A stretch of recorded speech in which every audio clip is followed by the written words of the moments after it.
Alkisah, ada seorang saudagar kaya telah bertahun-tahun berumah tangga, namun tak kunjung punya momongan. Allah belum menakdirkan dirinya mempunyai seorang momongan.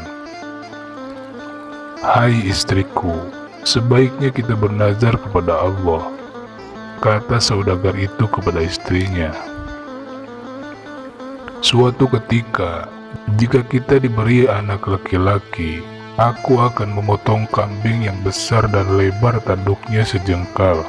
Kemudian dagingnya kita sedekahkan kepada fakir miskin. Akhirnya nazar itu pun cespleng. Istrinya pun hamil dan melahirkan seorang bayi laki-laki yang sehat. Kemudian sang saudagar menyuruh beberapa orang untuk mencarikan kambing yang besar dan lebar tanduknya sejengkal, dengan pesan, beli saja kambing itu berapapun harganya, tidak usah ditawar lagi. Ternyata usaha itu gagal total. Sulit memperoleh kambing dengan lebar tanduk sejengkal. Yang ada paling-paling selebar 3 atau 4 jari. Akibatnya saudagar itu pun kesusahan, tidur pun tidak nyenyak. Terpikir olehnya untuk mengganti nazarnya itu dengan 10 ekor kambing sekaligus. Yang penting kan kambing, bukan binatang lain, ujarnya. Namun rencana itu akan dikonsultasikan dulu kepada beberapa penghulu di negeri itu. Ketika sampai di rumah seorang penghulu, ternyata rumah itu sedang digunakan sebagai tempat pertemuan para penghulu seluruh negeri. Apa maksud kedatangan Anda kemari? Tanya penghulu yang paling tua. Iya Tuan Kadi, hamba mempunyai nazar yang sulit dipecahkan, lalu mengutarakan kendala yang dihadapi dengan rencana penggantinya, jawab saudagar itu. Ternyata para kadi itu tidak berani memberikan rekomendasi untuk mengganti nazar tersebut. Mereka bahkan menyuruh saudagar itu untuk terus mencari kambing bertanduk sejengkal itu, dimanapun, kapanpun sesuai dengan nazar semula. Kami semua tidak berani menyuruh menggantinya dengan yang lain-lain, ujar mereka. Kenyataan itu semakin bertambah berat beban saudagar itu.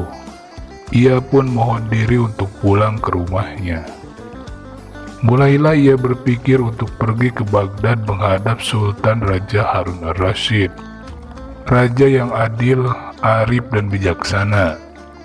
Maka niat itu pun ia wujudkan.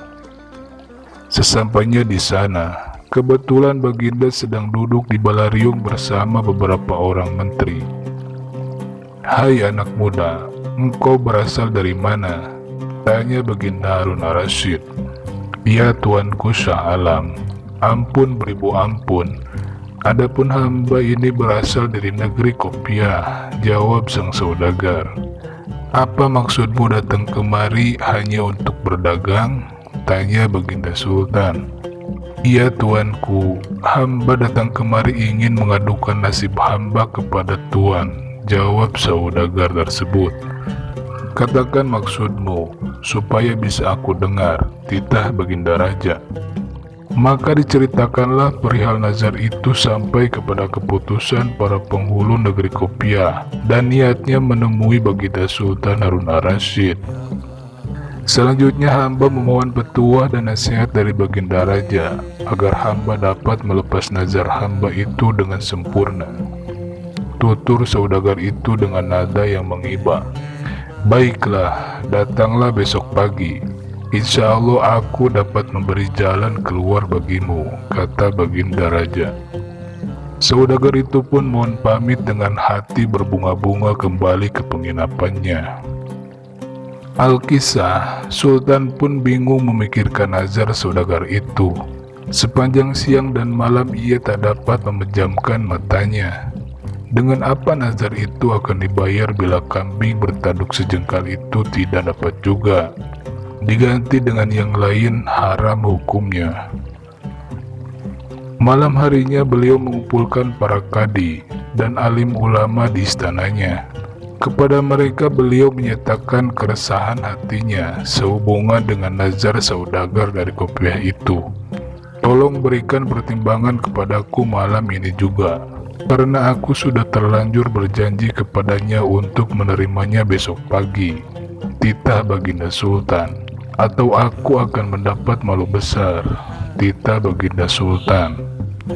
Suasana Balariung pun menjadi hening, sunyi, senyap berkepanjangan. Mereka termenung dan terpekur memikirkan titah Sultan Harun ar-Rasyid. Namun tidak juga ditemukan jalan keluarnya. Ya Tuanku Shah Alam, kata seorang tertua di antara mereka, tidak ada hukumnya baik menurut kitab maupun logika bahwa nadar itu boleh diganti dengan barang yang lain. Setelah itu satu persatu mereka pun mohon diri meninggalkan Balariung dan pertemuan pun bubar. Baginda lalu masuk istana untuk tidur, tetapi mata itu tidak mau diajak kompromi, karena otak masih terfokus pada masalah nazar dan malu besar yang akan dihadapinya besok pagi. Menjelang subuh, Baginda pun teringat kepada Abu Nawas. Tidak ada manusia yang dapat memutuskan hal ini selain Abu Nawas, pikir Baginda dengan sukacita. Setelah itu barulah Baginda dapat memejamkan matanya dan tertidur pulas. Begitu bangun, diutuslah pengawal memanggil Abu Nawas. Setelah Abu Nawas tiba di hadapan sang raja, Baginda pun mengutarakan perihal nazar saudagar dari negeri kopiah itu, dan semua usaha yang sudah ditempuhnya, serta malu besar yang akan didapatnya sebentar lagi. Karena para kadi dan orang alim seluruh negeri tidak dapat memberikan jalan keluarnya. Apalagi sebentar lagi saudagar dari kopiah itu akan menghadap ke istana. Apa pendapatmu tentang hal itu? Tanya Baginda Raja kepada Abu Nawas. Iya Tuanku Shah Alam. Janganlah Tuanku bersusah hati. Jika Tuanku percaya, insya Allah hamba dapat menyelesaikan perkara ini, jawab Abu Nawas dengan ringan. Tak berapa lama kemudian, Balariung pun dipenuhi orang-orang yang ingin tahu keputusan Baginda Raja Harun ar-Rasyid tentang nazar saudagar itu. Baginda memanggil saudagar tersebut dan memerintahkan Abu Nawas memecahkan masalah itu. Hai saudagar, bawalah kemari anakmu dan seekor kambing yang besar badannya, kata Abu Nawas. Si saudagar itu menyatakan kesediaannya membawa anak dan seekor kambing paling besar serta mohon pamit pulang ke negeri kopiah.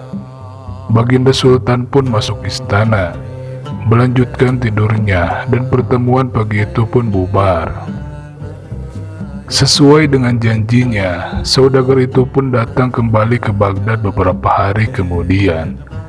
Ia membawa seorang istri, anak, dan seekor kambing yang besar, langsung menghadap Sultan di istana.